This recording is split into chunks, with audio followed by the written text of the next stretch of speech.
Sí, ya se ve. Perfecto. Gracias. Bueno, la clase pasada lo que vimos, en la que algunos no pudieron entrar, lo que vimos fue el cultivo de hongo Z, lo último, ¿no?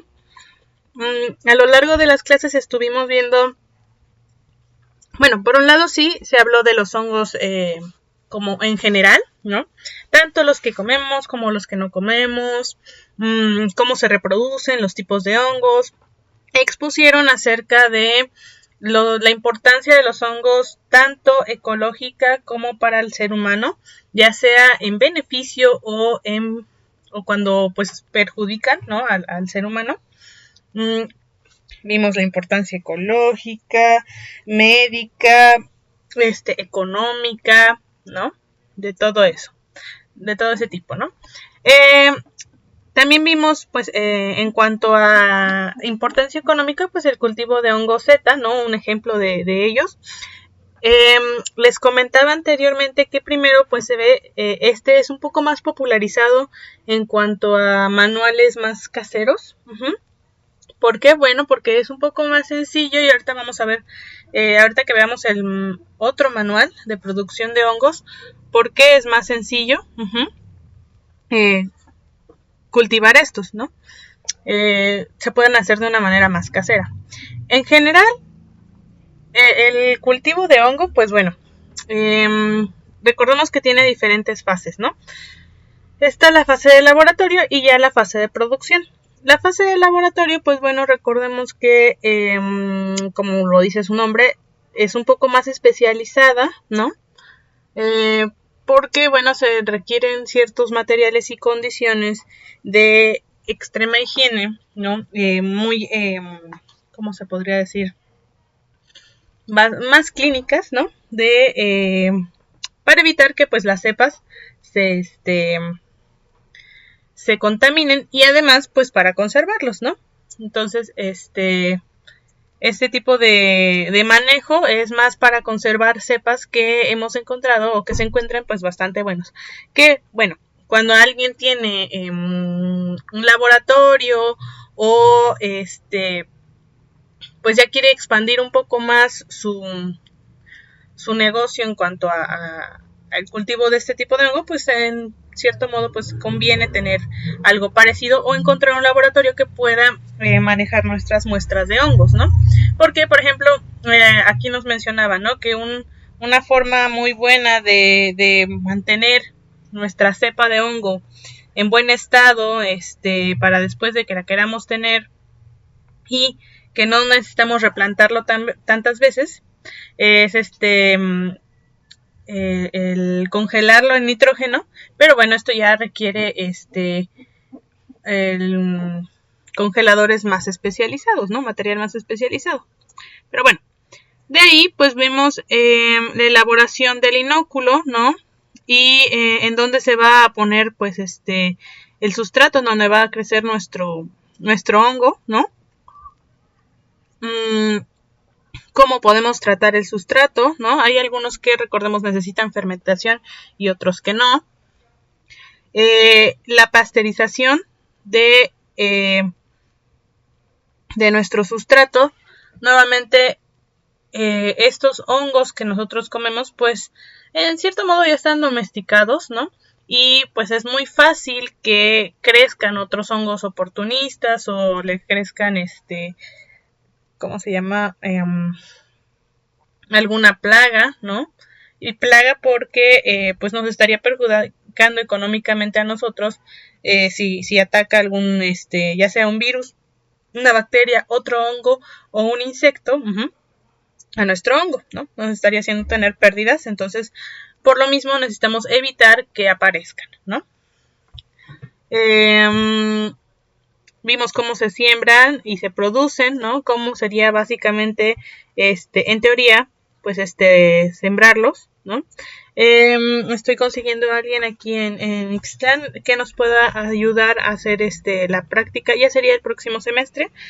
No tendría pues valor en calificación, pero pues si están interesadas, ¿no? En poder hacer una práctica así y ver cómo lo podrían hacer desde casa, ¿no? En sus comunidades, pues sería muy buena oportunidad para que pues vinieran, ¿no? Y nos vamos coordinando para ello, ¿sale? Ok. Bien, entonces pues básicamente es como hacer varias capas para el hongo, ¿no? De sustrato, luego de hongo, ¿no? De inóculo, de semillas, luego de más sustrato, luego más semilla y así sucesivamente, ¿no? En las bolsas las tenemos que mantener en un lugar fresco, limpio, ¿no? Con cierta cantidad de humedad y de luz, ¿no? Básicamente que tratar de que no se contaminen, ¿no? Con las esporas que podría tener un animal, en general los animales, ¿no? Claro que nosotros también podemos transportar esporas de hongos o de otros patógenos para nuestro hongo que queremos cultivar, pero nuestra piel al ser lisa, ¿no? No es tan fácil como si la llevara un animal, ¿no? Como un perro o un gato que tienen más pelo y se encuentran en otros lugares, ¿no? Bien, vimos la producción, cuántos días más o menos hay que esperar, cuántos días tenemos de cosecha para ellos, ¿no?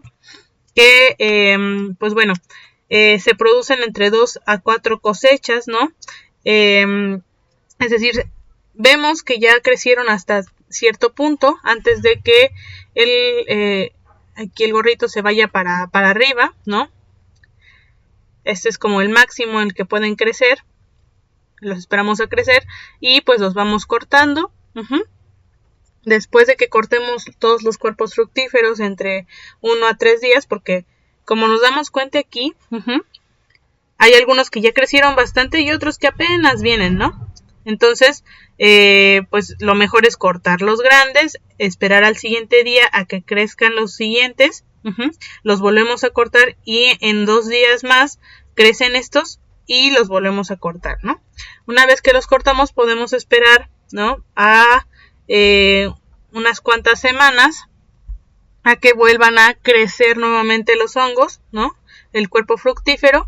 Y pues bueno, en las primeras 2 cosechas suele haber más cuerpo fructífero que en las últimas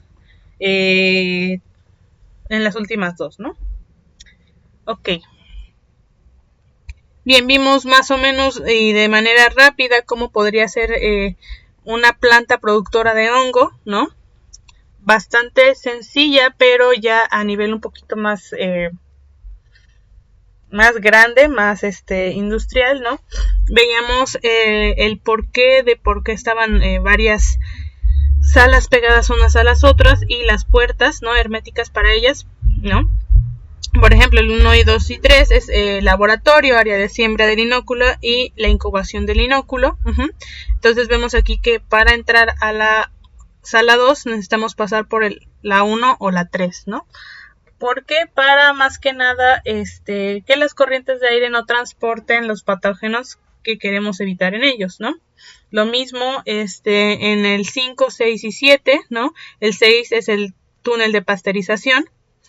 Si nos damos cuenta, el 5 está como abierto, porque pues aquí estamos metiendo la materia prima para nuestro sustrato. Aquí ya limpiamos el sustrato, lo pasteurizamos. Y en el 7, pues bueno, ya es el área de siembra, evitando lo más posible nuevamente que se contaminen. Si nos damos cuenta, aquí en el 3 producimos la base del hongo y en el 6 se produce la base del sustrato. Entonces, entre estas 2 habitaciones hay la menor distancia posible. Si hay una distancia para que no se vaya a contaminar en algún momento esto, ni esto tampoco, pero están lo más cerca posible para que no vaya a haber alguna contaminación en el pasillo, ¿no? No sé, que una corriente de aire entre y nos lo contamine, ¿no? Y ya en el área 11, pues bueno, ya tenemos nuestras bolsitas cerradas, limpias, no están muy lejos, ¿no? Y pues ya llevamos a que se incuben, a que crezcan y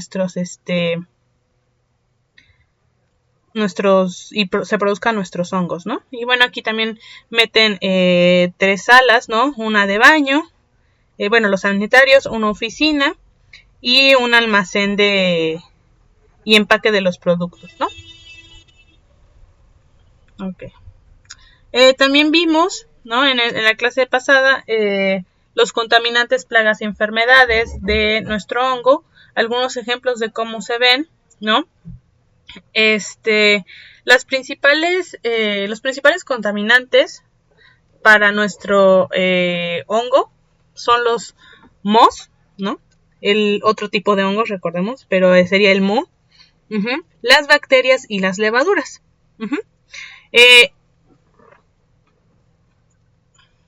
Y bueno, los contaminantes suelen presentarse, como dice aquí, en la fase de incubación, y generalmente suele ser porque hubo una mala pasteurización, es decir, no lo esterilizamos lo suficiente, hubo un mal manejo del hongo, ¿no? O hubo una falta de higiene al momento de la siembra.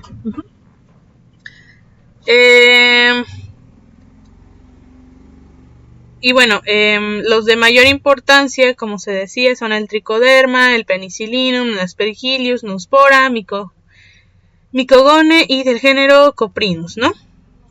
Entonces, más que nada hacen que haya manchas verdes, amarillentas y negras, y lo invaden de forma rápida y eviten el crecimiento de nuestras setas, ¿no? En vez de que nuestro hongo que queremos que crezca se coma el sustrato, pues se lo empieza a comer ¿no? Y tampoco deja que crezcan. Además de que algunos, como el penicillium, tienen algunas cualidades. ¿Cómo se llaman estas? A ver, chicas, ¿se acuerdan cómo se llama a esta propiedad de las plantas, por ejemplo? En donde producen ¿cómo se llama? Sustancias en donde están plantadas y evitan que crezcan otras. ¿Quién se acuerda? Creo que esa propiedad la tiene el eucalipto, decía, ¿verdad, profe? Sí, exactamente. ¿Cómo se llama? Y se le llama, ¿cómo es que se llama? Déjenme ver.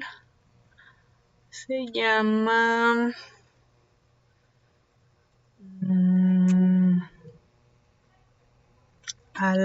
algo así como empezaba con a ver,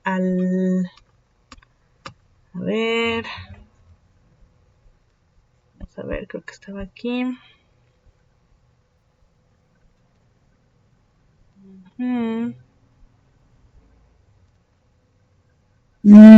Creo que se le llamaba.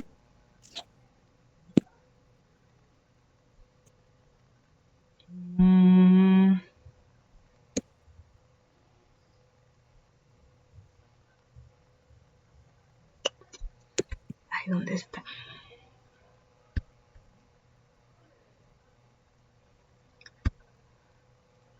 A ver, vamos a ver.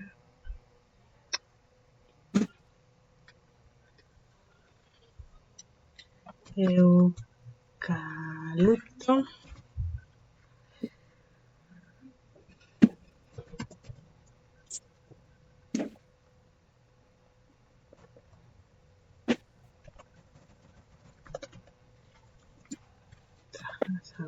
Vamos a ver si está aquí.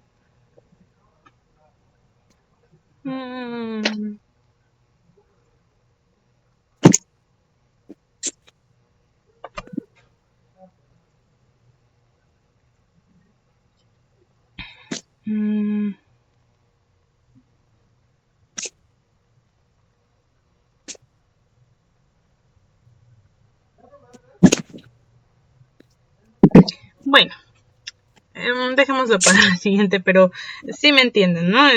Tienen esta propiedad en la que, exacto, se producen, ¿no? Sustancias que evitan que, como venenosas, ¿no? Que evitan que otros de otras especies, pues crezcan ahí, ¿no?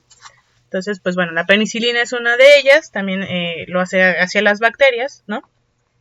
Quienes expusieron, ¿no? Cuando expusieron esta parte de la importancia médica, pues bueno, y me parece que tuvieron una tarea, ¿no? De cómo se descubrió la penicilina. Entonces, pues bueno, ahí se ve esta propiedad, ¿no? Bien, la presencia de este tipo de hongos, ¿no? De estos mohos, se favorece por la alta humedad en el ambiente y en el sustrato, así como una alta temperatura, luz directa y sustrato mal pasteurizado, ¿no? Entonces, estos hongos, si bien son más sencillos de sembrarlos, de todos modos sí son algo delicados, más que nada pues como se comentaba, ¿no? Porque tienen muchos competidores que pues bueno, los pueden sustituir, ¿no? Por eso aquí dice contaminantes, plagas y enfermedades. Las plagas serían quienes se comen a nuestro hongo, las enfermedades quienes van a enfermar a nuestro hongo y los contaminantes quienes van a competir con nuestro hongo, ¿no? Ok. Entre las plagas también tenemos las que constituyen a los insectos que atacan a los cultivos, tanto en incubación como en el área de producción. Y pues bueno, van a ser atraídos por el olor del sustrato, ¿no? Están las moscas de los hongos, ¿no? Que podrían ser estos, ¿no? Los dípteros, estos que parecen como mosquitos o como pequeñas avispas, ¿no? Y otros insectos también son las catarinas, ¿no? Pero no las catarinas exactamente que conocemos como estas redonditas, ¿no?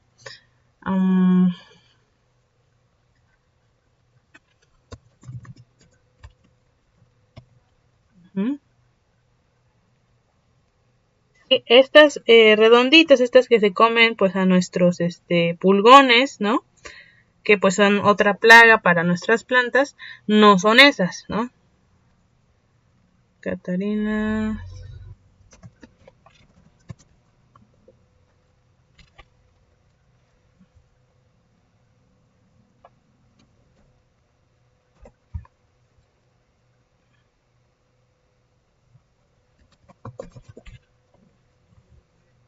Bueno. No aparece aquí, pero bueno. Son más estos bichitos, ¿no? Y son diferentes a este otro tipo de catarinas, ¿no? Que van a estar pues invadiendo nuestro hongo, se lo van a comer. Las enfermedades que se van a manifestar en nuestras fructificaciones van a ser causadas por, como comentábamos, bacterias y virus, ¿no? Y bueno, estos microorganismos van a viajar, como dice aquí, ¿no? A través del agua contaminada, insectos, animales, ¿no? Utensilios sucios. Y bueno, esto sí es un poquito más difícil de tratar, ¿no? Básicamente es como si nosotros bebiéramos agua sucia, pues ellos también se contaminan por ello. O si pues se contagiaran por algún otro, porque llegó un insecto y los contaminó, ¿no? Estas enfermedades se van a favorecer por la humedad excesiva, el calor y una escasa ventilación. Si nos damos cuenta aquí también habla de una alta humedad, ¿no? Alta temperatura y bueno, aquí es por la mala pasteurización y la luz directa y aquí una escasa ventilación, ¿no? Entonces sí debe de haber cierta ventilación, pero no tanta, debe de haber luz, pero no tanta, etcétera, ¿no? Va a provocar que en los píleos de los hongos, alelopatía, perfecto, muy bien, gracias Nereida. Alelopatía es la propiedad, ¿no? Donde, pues,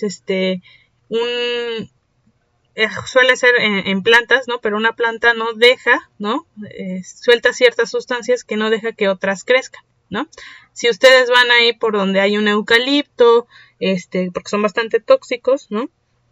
Y para otros organismos, se van a dar cuenta que alrededor no crece mucho pasto ni otras plantas, ¿no? Están solitos. De hecho, pues bueno, si ustedes recordarán o han escuchado, los koalas comen eucaliptos. Y si han escuchado un poco más del ciclo de vida de un koala, los bebés de koala necesitan comer excrementos de sus madres para tener la biota intestinal, las bacterias que los ayudan a comer eucalipto, porque el eucalipto es venenoso. si se lo comieran así nada más, pues se envenenarían y se morirían, ¿no? Entonces necesitan comer primero las bacterias y después, pues bueno, ya tener las defensas para comer su propia comida, ¿no? Los koalas son un caso bastante particular entre los animales, ¿no? Aunque son muy lindos y a la gente les gusta mucho, son animales muy selectivos y por lo tanto muy delicados, ¿no? Pero bueno, ya les comentaré más de los koalas después. Entonces, bueno, este tipo de enfermedades para nuestro hongo, pues bueno, puede provocar que aparezcan zonas de color amarillo, anaranjado, un café, se pudran con rapidez y despidan mal olor y afecte los rendimientos de producción de nuestro hongo, ¿no? Una de las principales bacterias que causan estas manchas en las fructificaciones son las pseudomonas, ¿no? Y aquí hay un ejemplo de cómo se ven las pseudomonas, ¿no? Vemos a nuestro hongo que pues venían creciendo bastante bien algunos y se infectaron de pseudomonas y hicieron que pues se pudrieran, ¿no? Vemos las manchas, mientras el hongo sigue vivo, mientras el hongo sigue pues conectado, digamos, a su micelio, ni siquiera fue cosechado todavía y ya se está pudriendo, ¿no? Que bueno, ya es un poco diferente a cuando pues compramos nuestro hongo o tenemos nuestro hongo ya cosechado y pues dejamos que pasen muchos días y se empiezan a podrir, ¿no? Ok. Después vimos un poco de consumo y comercialización de ellos, ¿no? Al momento de nosotros querer comercializar nuestro hongo, bueno, tenemos que ver cómo lo vamos a hacer y qué calidad deben de tener, ¿no? Lo que debemos de ver hay dos tipos, ¿no? Comercializarlo en fresco o almacenarlo, ¿no? Si es en fresco, debemos de ver algún medio de transporte para nuestro hongo que, como dice aquí, evite el maltrato y disminuya, porque si no, pues se va a disminuir la calidad y el costo, ¿no? Cuando han ustedes comprado hongos, ¿no? Me imagino que han comprado hongos en el mercado o algo así, pues generalmente si los ven bonitos, etcétera, se venden más caros que cuando ya están más rotos o más magullados, etcétera, ¿no?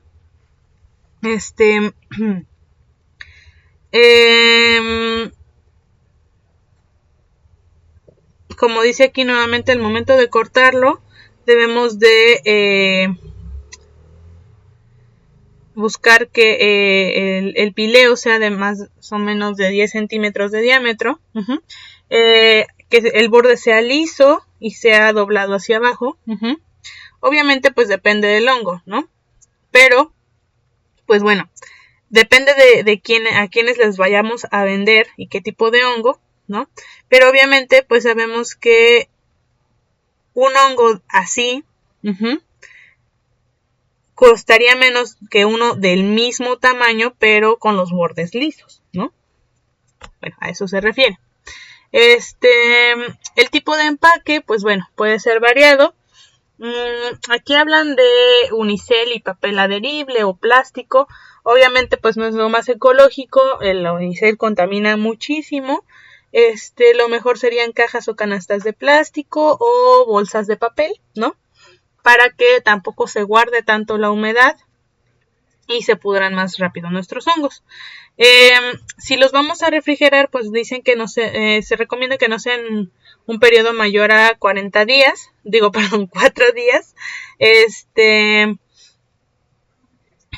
porque bueno,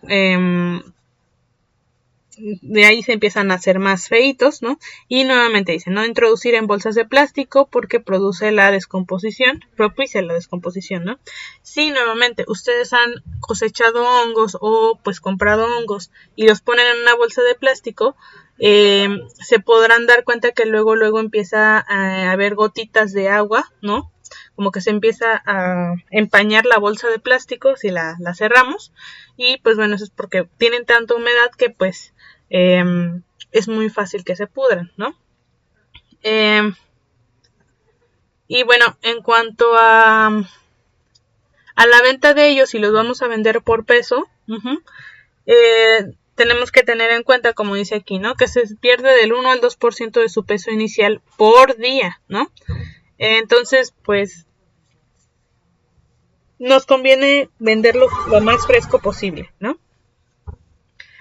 Y, pues bueno, claro, si vendemos unas cuantas bolsitas, tal vez no signifique tanto, pero ya si lo hacemos a nivel industrial, pues significa un poco más, ¿no? Si los queremos conservar mayor tiempo, pues bueno, los podemos deshidratar por medio de aire caliente, o poner en conserva, ya sea en salmuera o vinagre. La salmuera es esta... ¿han visto las latas de champiñones, chicas? ¿Han abierto una lata? Profe. Exacto. Sí, profe. Bien, entonces eso en lo que se encuentra no es vinagre, es salmuera, que es bastante salada también.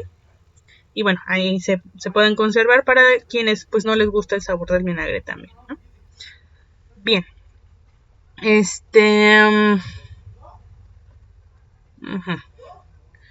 Bueno, rápidamente, ¿cómo sería la estimación de la productividad de una cepa de hongo Z? Bueno, necesitaríamos ver,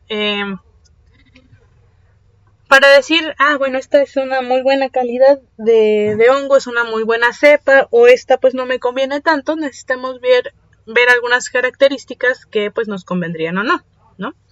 Hay varios parámetros que tomar en cuenta, como el tiempo de incubación, la aparición de los primordios, el tiempo transcurrido en la obtención de la primera cosecha y el periodo de producción, ¿no? Obviamente, el tiempo de incubación sería el tiempo transcurrido a partir de la siembra hasta que las muestras se colocan en condiciones de fructificación. Se va a tomar también en cuenta la temperatura de incubación y el factor de la iluminación. Si es menos el tiempo de incubación, pues bueno, nos conviene más, ¿no? O si no necesitan, si son más flexibles en cuanto a temperatura o el factor de iluminación, pues también nos conviene más porque no son tan delicados. En cuanto a la aparición de primordios, pues bueno, es cuando ya empiezan a salir como las bolitas, ¿no? Los primeros primordios, como dice aquí. Los primeros son cuerpos fructíferos que todavía no son cosechables, pero ya empiezan a aparecer, ¿no? El tiempo transcurrido en la obtención de la primera cosecha, ¿no? Igual, pues que crezca lo más rápido posible para que nosotros pues podamos volver a cultivar más pronto, ¿no? Y en el periodo de producción, pues bueno, se considera cuánto también tarda, cuántas cosechas se pueden obtener, porque ahí pues mencionaba, ¿no? Que pueden ser de 2 a 4. Entonces, pues si tiene más cosechas, pues también nos podría convenir más, ¿no? Bajo qué temperatura, humedad se desarrollaron, ¿no? Cuánto tardaron hasta la última cosecha. Y hay varios factores que necesitan revisarse y controlarse, como más que nada por las enfermedades, plagas y contaminantes, como son la luz, la temperatura y la humedad, ¿no? Y pues que tengan acceso o no las plagas y enfermedades y contaminantes a nuestro hongo, ¿no? Como todos los seres vivos, recordemos que hay especies, organismos que son más sensibles que otros, ¿no? La ventaja con nuestros hongos y nuestras cepas es que básicamente su forma de reproducción no es únicamente de manera sexual, sino que también hay de manera asexual, por lo que podemos tener una misma cepa varias veces, ¿no? Es decir, ¿qué será? Digamos, ¿no?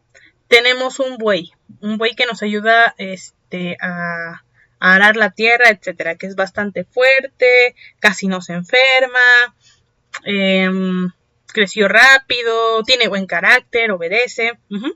Entonces nosotros pues sabemos que en algún momento este güey va a crecer más tiempo, se va a volver viejito y ya no vamos a poder trabajar con él, ¿no? ¿Qué hacemos entonces? Bueno, buscamos que estas características queden para las siguientes generaciones. Pero bueno, si bien es posible que el siguiente güey, los hijos de este güey, tengan las mismas características, no va a ser exactamente el mismo. Puede que mejoren o puede que no sean tan buenas, ¿no? Es como, pues, nosotros no somos exactamente iguales a nuestros padres, ¿no? O nuestros hijos no son exactamente iguales a nosotros. Pueden tener muchas características parecidas, pero no van a ser iguales. La cosa con los hongos es que sus hijos, si se su descendencia de manera sexual, pues bueno, no va a ser exactamente igual a ellos porque pues ya se recombinó con otra cepa, ¿no? Y los genes, recordemos, son aleatorios. Sí tienen cierta preferencia, pero son aleatorios. En cambio, todavía está la posibilidad de que este hongo tenga a su propio clon, por decirlo así, ¿no? Va a ser la misma cepa, van a ser las mismas, básicamente va a ser el mismo hongo que se va a seguir reproduciendo y entonces pues ahí sí tendríamos más aseguradas las características que queremos. Bien. Y bueno, el otro punto en cuanto a si es una buena cepa o no, o más o menos, es que los hongos, es ver los hongos o cuerpos fructíferos producidos, ¿no? Es decir, que si su color es bueno o no, es pues si es favorable o no, que tengan buen sabor, un buen olor, un buen tamaño y un buen peso en fresco, ¿no? La eficiencia, entonces para saber, ¿no? Los dos parámetros más importantes para la productividad serían la eficiencia biológica y la tasa de producción. Y bueno, nos ponían unas fórmulas para saberlo, ¿no? Que sería mejor o que no sería tan bueno, ¿no? Bien, no sé si hay alguna pregunta hasta el momento, comentario de la producción de este hongo Z. Digo, quiero decir, lo vimos de manera bastante general, pero creo que ya nos habla más o menos de los pasos en general que deberíamos seguir y cómo podríamos llegar a cultivarlo, ¿no?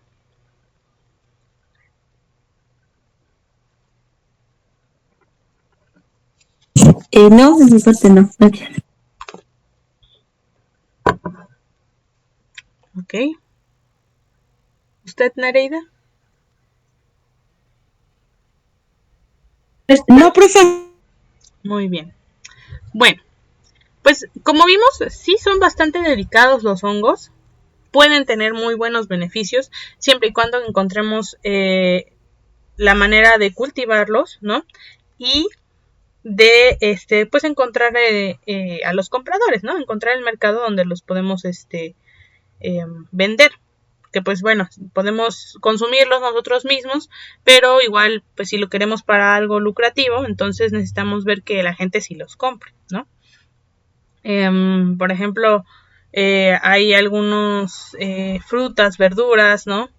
Que se venden para comer, que tienen más éxito en ciertas temporadas que en otras, ¿no? Hablemos de, por ejemplo, las verduras frescas, la alfalfa, el pepino, etcétera, ¿no?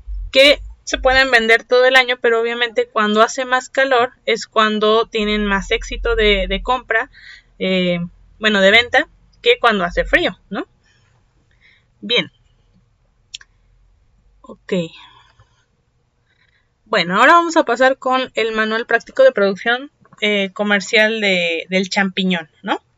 Estos son algunos puntos, vamos a verlo también un poco de manera general, ya que pues sí es un poco más específico y además sí se necesitan elementos un poco más industriales y complejos para poder llevarlo a cabo, ya que son un poquito más delicados que nuestro otro tipo de hongo, ¿no?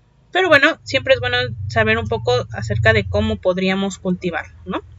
Y en caso de que quisieran llevarlo a cabo, pues saber más o menos pues qué es lo que se necesita, ¿no? Ok.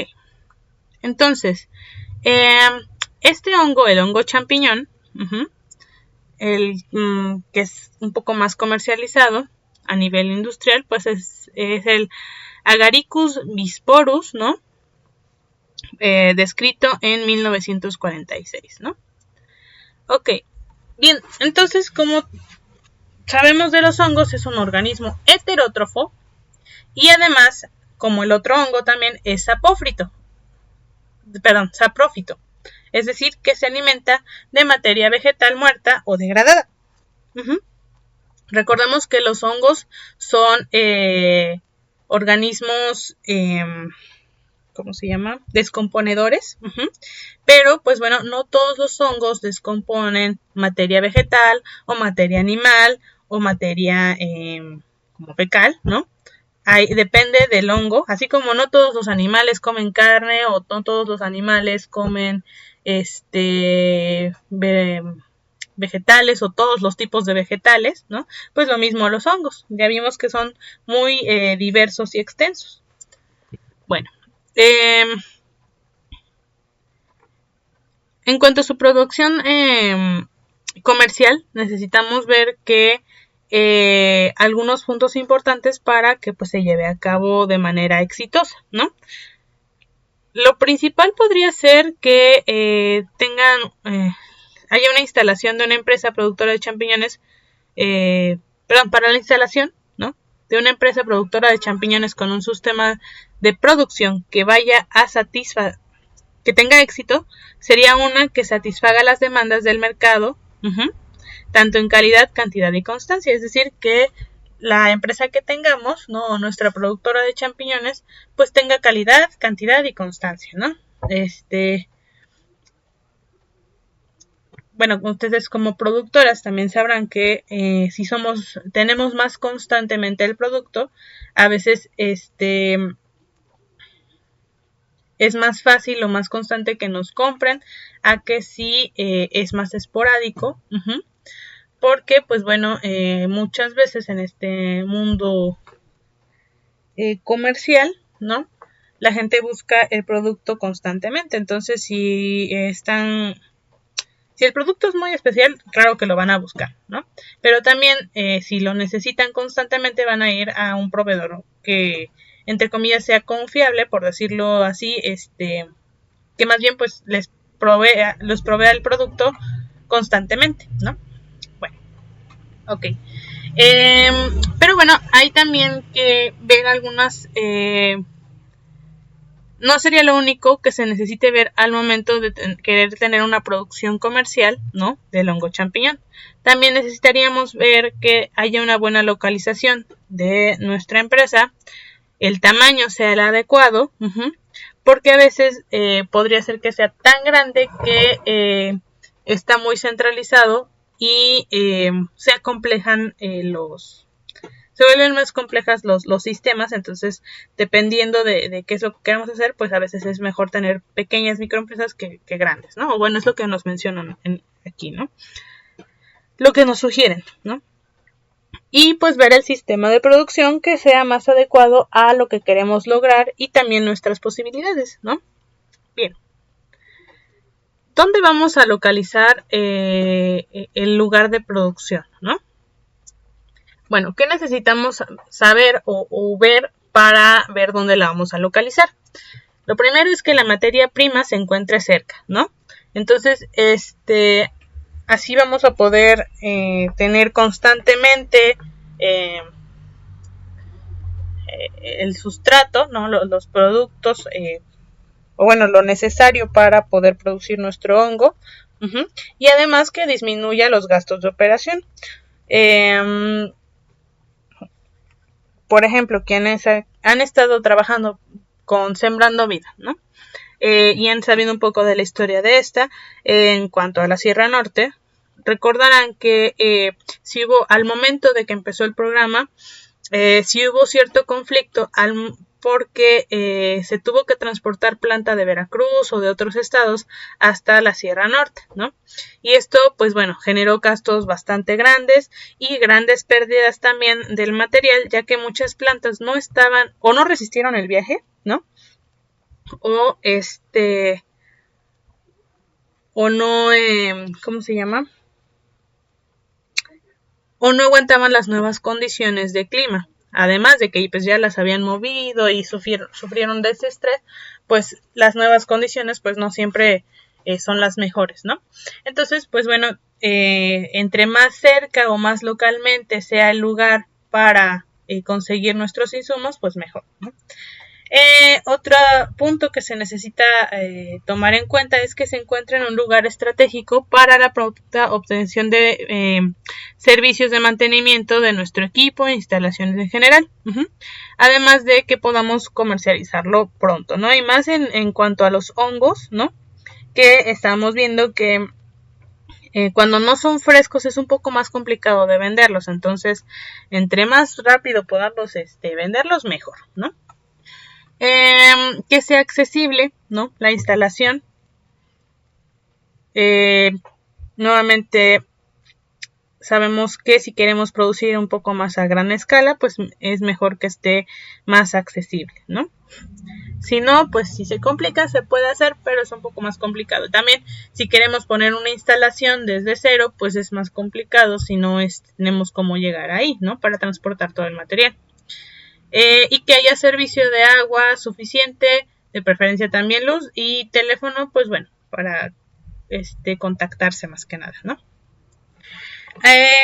Aquí nos hablan de una propuesta en cuanto a dónde podemos localizar el lugar de producción.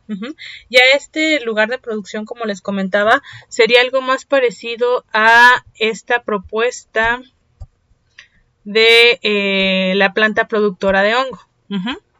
Es decir, ya sería algo un poco más estructurado.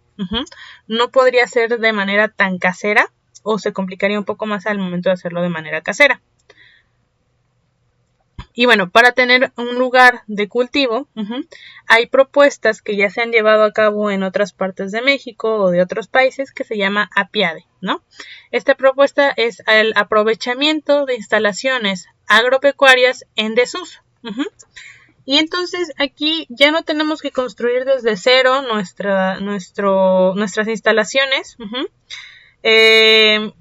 sino que ocupamos alguna que ya no se use, como bodegas, naves de crianza para aves, sajurdas, invernaderos abandonados, establos, entre otras, ¿no?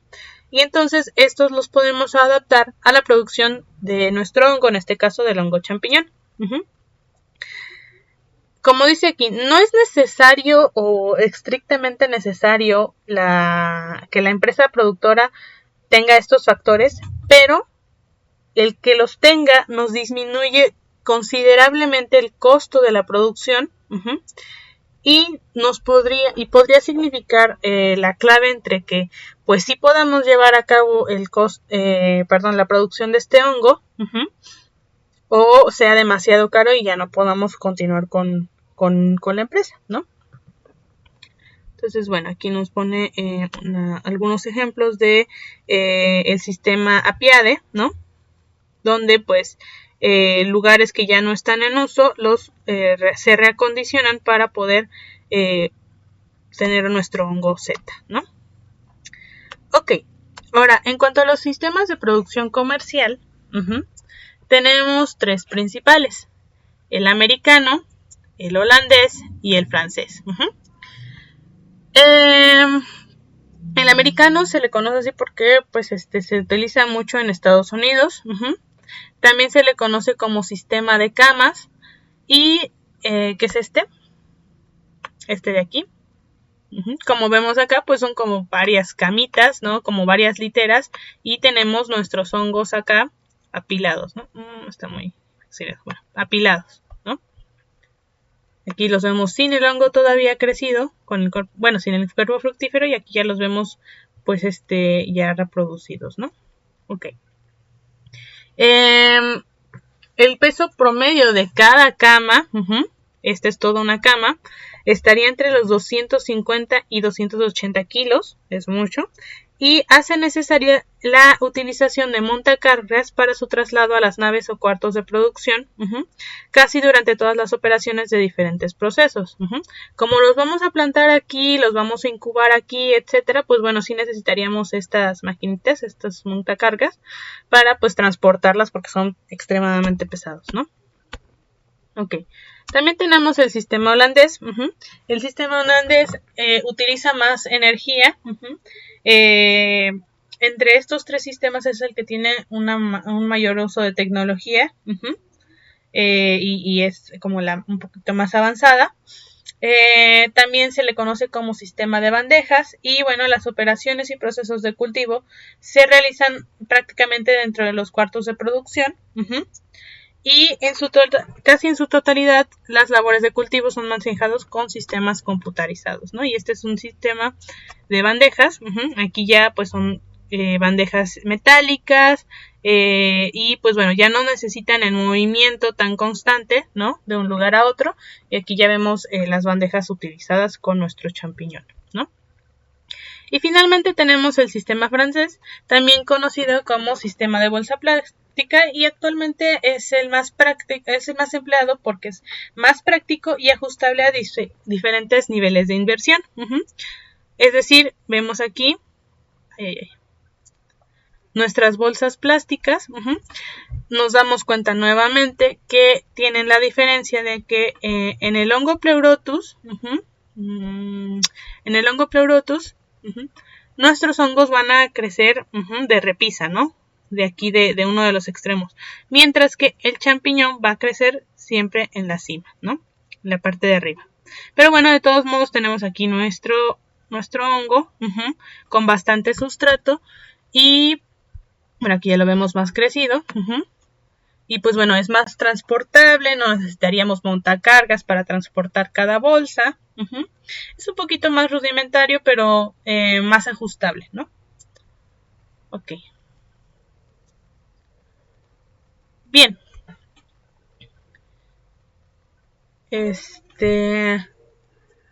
Por cierto, nuestra clase de hoy la vamos a tener que terminar un poco 4:30.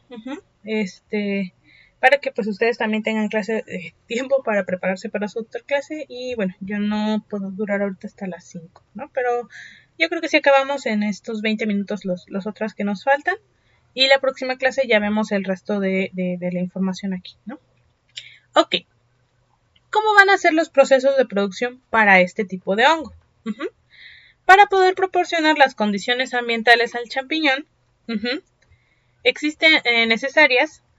Van a existir varios procesos en los cuales se necesita supervisión constante y bastante disciplina de trabajo para poder llevarlo a cabo, ¿no? Para que nuevamente no se nos contaminen, salgan bien, etcétera, ¿no? Más adelante, en la próxima clase, vamos a hablar de que nos mencionan un calendario de producción, porque además, como es a nivel un poco más grande, más macro, pues bueno, necesitamos cierta organización para que no se terminen tiempos, no se nos vaya a hacer feo el hongo antes de tiempo, etcétera, ¿no? O bueno, no se nos pasa el tiempo de que estén en buenas condiciones, etcétera. El cultivo de producción de champiñón se divide en las siguientes etapas o procesos, ¿no? Está la fermentación en la fase 1 y fase 2, la siembra e incubación, la cobertura, la inducción, la producción y la cosecha, manejo y post cosecha, ¿no? La fase 1 también se le conoce como compostaje o fermentación al aire libre. La fase 2 también se le conoce como pasteurización o fermentación controlada, ¿no? Entonces, la 1, como comentaba, es el compostaje y la 2 es pasteurización. La 1 es al aire libre, es como más no tan controlada, y la 2 ya necesitamos tener más cuidado en cómo va a ocurrir, ¿no? Ok. En la fase 1 o compostaje, bueno, tenemos estas características, ¿no? Se refiere al tiempo requerido para que los materiales empleados en la composta cumplan con las cualidades que necesita nuestro sustrato, ¿no? El alimento que va a tener nuestro hongo. Se le conoce también como fermentación al aire libre porque se suele llevar en áreas descubiertas. Y aquí no hay mucha regulación en los procesos físicos, químicos y microbiológicos que van a estar acá pasando. La duración de estos puede ser entre 19 y 23 días, dependiendo de muchos factores ambientales o los calendarios de producción. Los materiales que van a constituir nuestra composta pueden variar pues dependiendo de la zona, así como en el otro cultivo del hongo Pleurotus.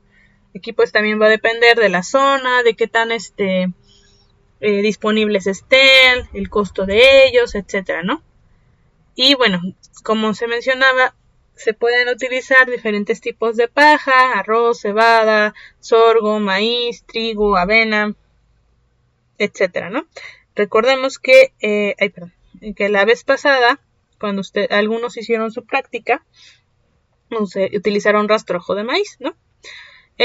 Otros suplementos agrícolas, pero bueno, en este caso también se utilizan suplementos agrícolas que varían y se le puede agregar soya, garbanzo, algodón, algunos tipos de harina como son harina de soya, de garbanzo, algodón, pescado, girasol, cártamo, uva, entre otros, ¿no?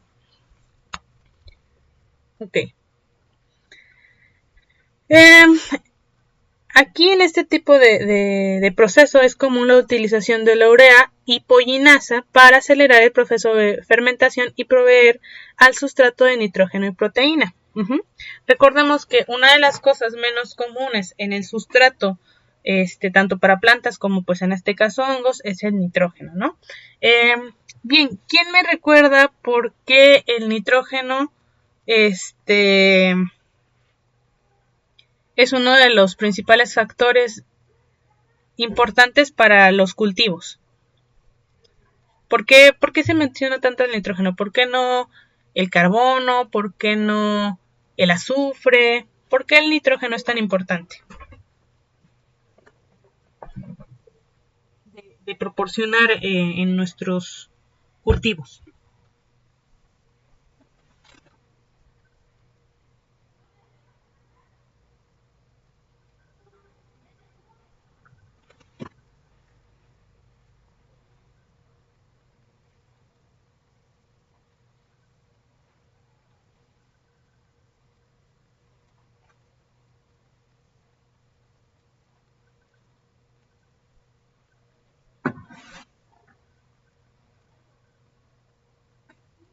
Porque es un nutriente limitado no es un nutriente limitado por lo que es importante. Exactamente, es un nutriente limitante. ¿Y por qué es un nutriente limitante? ¿Se acuerdan? Es decir, sí, porque se encuentra menos, pero ¿por qué se encuentra tan poquito en la naturaleza?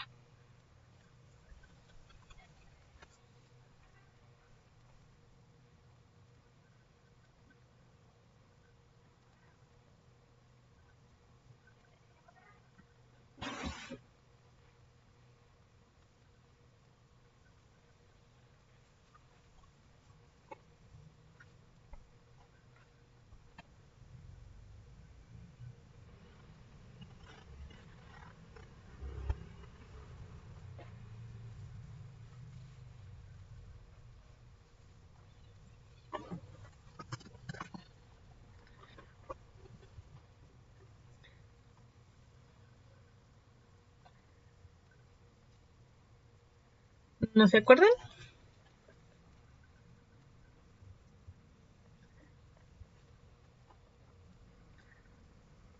Ok, lo vimos. Bien, lo vimos cuando estuvimos viendo los ciclos biogeoquímicos. Ya tiene un buen rato que varios lo vimos, pero vamos a hacer un pequeño recordatorio. Ok. ¿Dónde está? Ajá. Aquí está, el nitrógeno, ¿no? Porque recordemos que el nitrógeno que pueden utilizar los seres vivos no se encuentra, solamente se puede fijar y solamente lo pueden utilizar los seres vivos una vez que fue fijado en la naturaleza. Y las plantas, que suelen ser pues quienes nos ayudan a que toda la materia inorgánica se convierta en orgánica, no lo pueden fijar.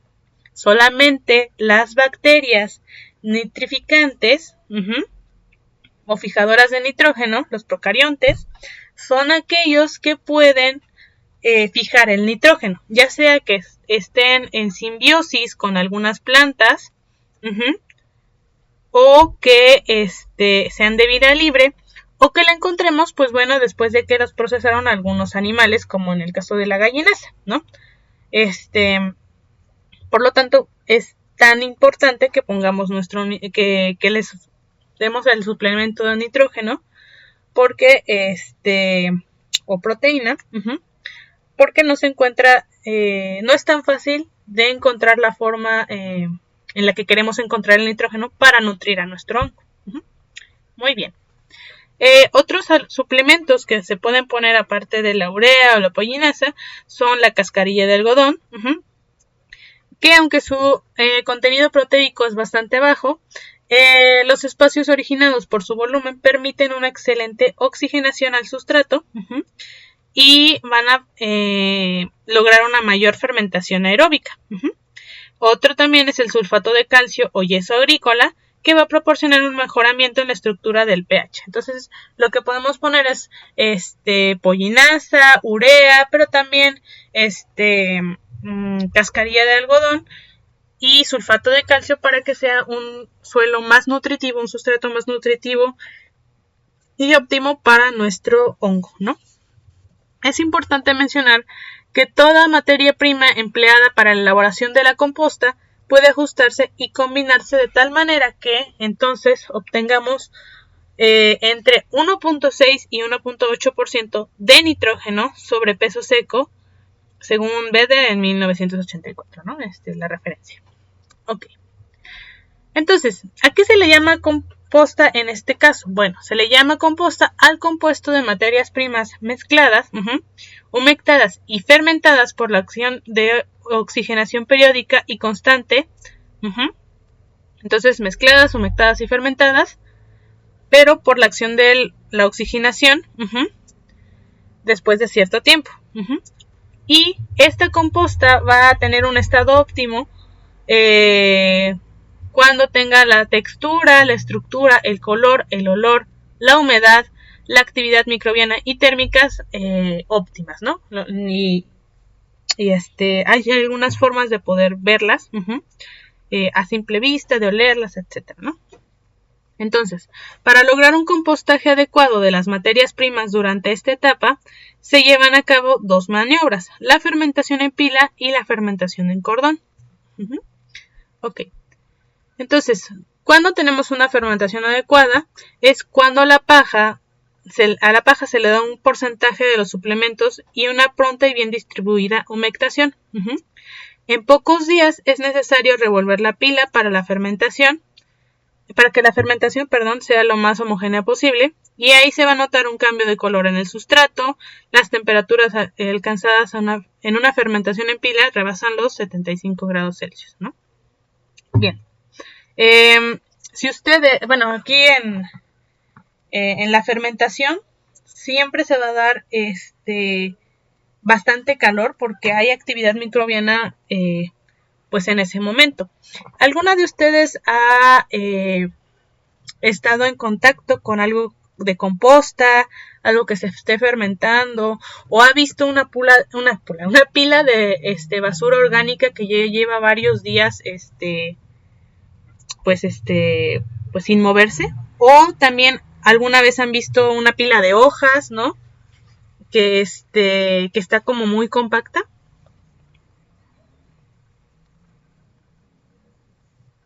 Me imagino que sí, ¿no? Y si lo han observado bien, se darán cuenta que ahí donde está toda esa basura orgánica o esos restos orgánicos está caliente. ¿Se han dado cuenta?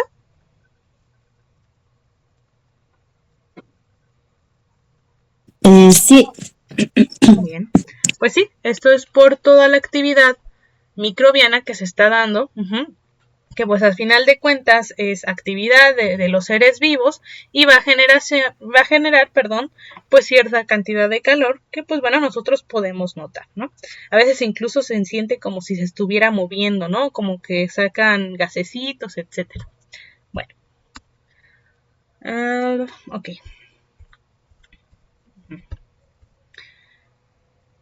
Bien.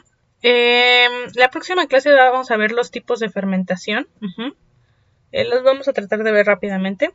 Pero bueno, antes de pasar a eso, necesitamos ver más o menos qué materiales y el porcentaje que tienen de nitrógeno vamos a utilizar para el sustrato de este hongo, ¿no?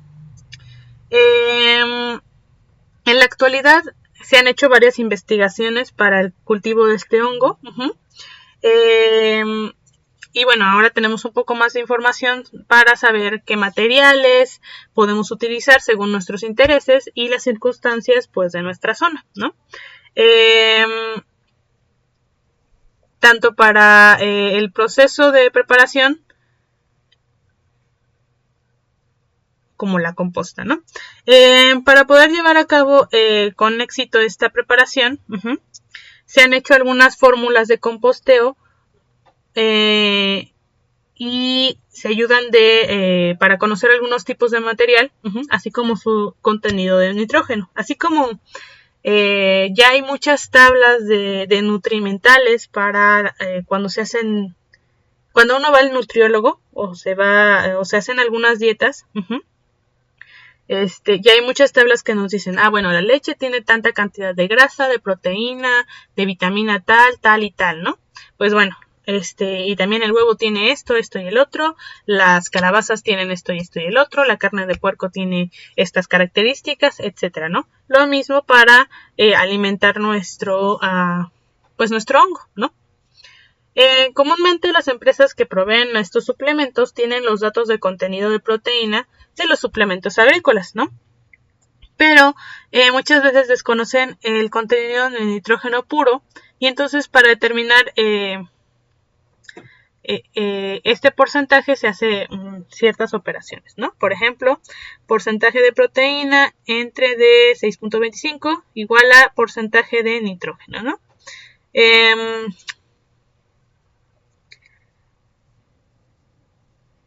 Por ejemplo, si la anilinolina, que tiene 46% de proteína, que es uno de los suplementos, se divide entre 6.25, tenemos el equivalente a 7.36 porcentaje de nitrógeno. Y lo mismo se va a aplicar a cualquier otra fuente de proteína, ¿no? Bien. Y este está todo movido. Bueno, aquí se van a mencionar algunas tablitas de los porcentajes de proteína y los grupos que hay para de elementos que podríamos utilizar al momento de nuestro cultivo, ¿no? Ok. Aquí nos mencionan que son 8 grupos, ¿no? Y nos vienen algunas descripciones de cada uno, ¿no? Tenemos primero el grupo 1, que son materiales con alto porcentaje de nitrógeno. El 2 es materiales de origen animal. El grupo 3 son subproductos industriales de la avicultura. El grupo 4 son subproductos industriales. El grupo 5 son materiales derivados de la ganadería. El 6, derivados de algunas leguminosas.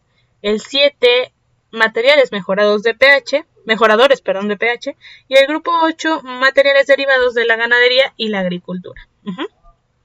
Entonces, bueno, en cuanto a los materiales con alto porcentaje de nitrógeno, debido a su alto contenido de nitrógeno, disminuye la resistencia a la humectación de la capa seria de cualquier tipo de paja.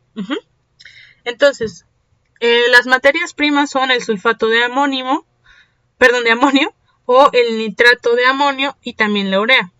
Estos son los contenidos de nitrógeno de menos a más, ¿no? Entonces la urea es el que tiene mayor nitrógeno, por eso arriba mencionaban la urea y la gallinaza. Y bueno, ok. Pero bueno, también podemos usar cualquiera de estos dos, ¿no? En cuanto a los materiales de origen animal, pues tenemos la sangre seca y la harina de pescado. Y si nos damos cuenta, el contenido de nitrógeno pues es mucho menor, ¿no? Si bien aquí el que tiene menor porcentaje es de 21%, aquí el de mayor porcentaje es el de 13.5%, ¿no? Estos materiales contienen principalmente proteínas, pero son poco usados por su alto precio, ¿no? La sangre seca de los animales o la harina de pescado, pues a final de cuentas se utilizan también para otras cosas y sabemos que son, pues, no son tan asequibles, ¿no? Aunque pues si los utilizamos, pues son bastante buenos porque también tienen proteína, ¿no? También tenemos los subproductos industriales y de la avicultura. Tenemos pollinaza, tenemos harina de cacahuate, harinonina, levadura de cerveza, germen de manta, ¿no? Y si nos damos cuenta aquí el porcentaje de nitrógeno es mucho, mucho menor, ¿no? Estos materiales contienen una cantidad favorable de carbono, lo que ayuda con la relación carbono-nitrógeno. Eso sería pues, el beneficio de usar este tipo de material. Tenemos después también los productos subindustriales. Estos materiales son excelentes para aumentar la temperatura y se recomiendan para todo compostaje, la cascarilla de algodón, que ayuda a dar estructura al sustrato, ¿no? Entonces tenemos la cascarilla de algodón, también la melaza, la pulpa de papa, de remolacha y de uva. Okay. También tenemos los materiales derivados de la ganadería, raramente son usados, ¿no? Como el estiércol de vaca o el de cerdo. Los que son derivados de algunas leguminosas, bueno, tienen también buenas cantidades de carbohidrato, como el trébol y la alfalfa. Tenemos también los mejoradores de pH, pues bueno, como el yeso, sulfato de calcio, que se utiliza para minorar la acidez, y la piedra caliza y el carbonato de calcio, que se utiliza también para mejorar el pH, ¿no? Finalmente tenemos los materiales derivados de la ganadería y la agricultura, como lo son el estiércol de caballo y todo tipo de paja. Entonces, si bien hay algunos que tienen una mayor cantidad de nitrógeno, hay otros que son bastante utilizados por otras propiedades, como son el control del pH, tienen buena cantidad de carbohidratos, ¿no? De carbono, más que nada, o tienen proteína, o son buenos para oxigenar y aumentar temperaturas, ¿no? Ok. Vamos a llegar hasta aquí por este momento, por esta ocasión, por el momento. No sé si tengan alguna pregunta, comentario.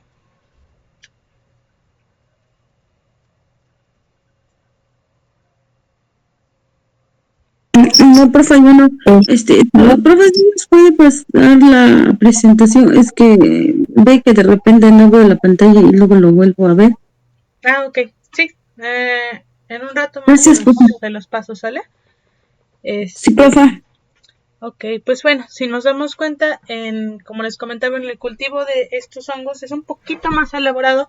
Claro, también a nivel industrial, es más elaborado todavía, pero pues siempre es bueno conocerlo y como les comentaba, si nosotros quisiéramos en algún momento hacer un proyecto así, ya sea de manera individual o con más personas, pues ya tenemos un poquito de noción de cómo se hace, ¿no? Y que pues son un poco más específicos en cuanto a el cultivo del hongo champiñón. Bueno, jóvenes, pues les deseo un excelente fin de semana, e inicio de la próxima semana. Pues cuídense mucho, que todo pues vaya muy bien y nos vemos en la próxima clase, ¿sale? Me parece que sus profesores ya les están enviando también para el cierre de semestre. Entonces, cualquier cosa, pues comuníquense con ellos. Si tienen alguna otra cosa, también pueden comunicarse con la profesora Nelo o conmigo para pues irlo resolviendo, ¿sale? Que estén muy bien y nos vemos la próxima clase. Hasta luego. Nos vemos, profe. Gracias. ¿Ustedes?